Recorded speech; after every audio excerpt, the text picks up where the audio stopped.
Friends, কয়েকটা real life সিচুয়েশনের ইংরেজি শেখার চেষ্টা করবো আজকে। ওকে, ধরে নেন কোনো একটা ডিপার্টমেন্টাল স্টোরে আপনি গিয়েছেন এবং আপনি কোনো একটা জিনিস চাইলেন। আচ্ছা, এটা আছে? তখন উনি বললেন আছে, এবং আপনাকে সেটা এনে দিলেন। তিনি আপনাকে কি বলবেন? Here you go. Here you go. আসলে হেয়ার মানে এখানে, ইউ মানে আপনি, গো মানে যান, এমন না ব্যাপারটা।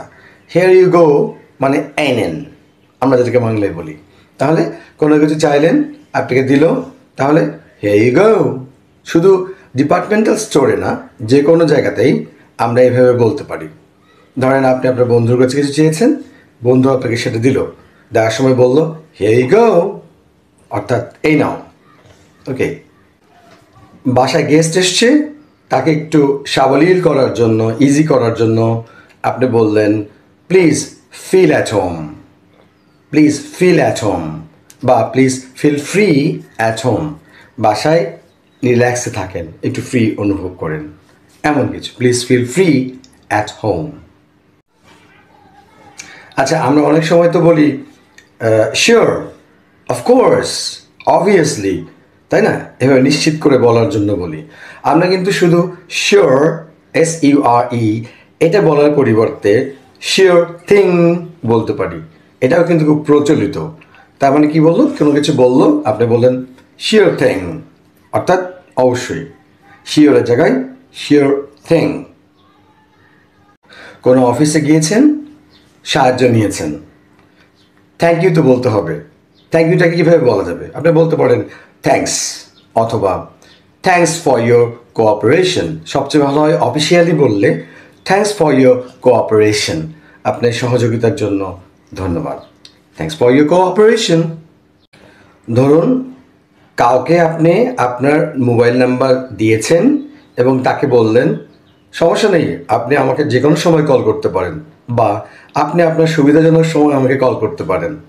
এটাকে আমরা ইংলিশে কীভাবে বলতে পারি? আমরা বলতে পারি please feel free to call me at your convenient time. Please feel free to call me at your convenient time, মানে আপনার সুবিধাজনক সময়ে কল করবেন। আমরা এটাই বলতে পারি যে please don't hesitate to call me whenever you need. Please don't hesitate to call me, ইতস্তত বোধ করেন না। এটা অফিসিয়ালি আমরা বলতে পারি please don't hesitate to call me for any query. Shopping মলে অনেক কিছু কিনেছেন, তারপরে আপনাকে বলল স্যার আর কিছু লাগবে আপনার? ওরা আপনাকে কীভাবে বলতে পারে? আপনাকে বলতে পারে sir do you need anything else? Do you need anything else? আপনার আর কিছু লাগবে? ধরুন আপনি কোনো একটা অফিসে কোনো একটা কাজে গিয়েছেন এবং আপনি কাউকে বললেন, কোনো অফিসারকে বললেন একটু কথা বলতে পারি। অফিসার আপনাকে কীভাবে বলবে? অফিসার আপনাকে ইংলিশে বলতে পারে প্লিজ গো এহেড।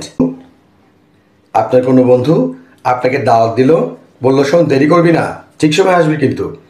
আপনি তখন বাংলা কি বলেন? না দেরি হবে না, ঠিক সময় আসবো। এটাকে আমরা ইংলিশে কি বলতে পারি? আমরা বলতে পারি I will be right there.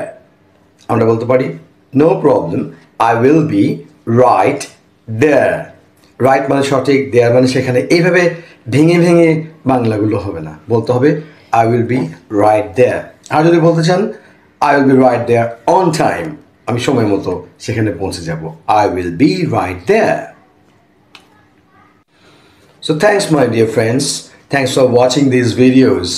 I want you to follow these videos for more updates. আরও বেশি ভিডিও দেখার জন্য, আমাকে সাপোর্ট করার জন্য please follow and like those videos. Thanks a lot.